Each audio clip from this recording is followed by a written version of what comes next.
Hello everyone, good morning. তো আমি এখন 5:30টার সময় সাইকেল চালিয়ে স্টেশনে যাচ্ছি। বেলায় ঘুম থেকে উঠেই কিন্তু আজকে রাস্তাটা পুরো ফাঁকাই ছিল একদম।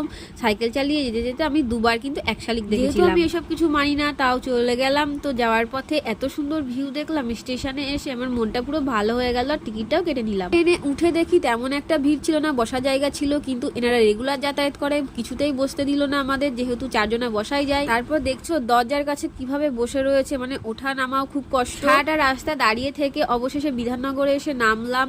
পাটা খুব ব্যথাও করছিল। নেমে তো প্রচন্ড ভিড় ছিল, আকাশের অবস্থাও খুব খারাপ ছিল। স্টেশনে নেমেই আমরা কিছু খাবার কিনে নিয়ে অটো ধরে নিলাম। আর অটোটা কিন্তু খুব দ্রুত গতিতে আমাদের গন্তব্যস্থলে পৌঁছে দিল। পরের ভিডিওতে তোমরা দেখতে পারবে আমি কলকাতায় কেন এসেছি আর এতদিন পরে এসে খুব ভালো লাগছে। আমরা যে রাস্তাটা দিয়ে যাচ্ছিলাম সেটা অনেকটাই ফাঁকা ছিল, সকাল বলে কিনা জানি না। তো দেখা হচ্ছে পরের ভিডিওতে। এখানেই ভিডিও রাখছি, টাটা।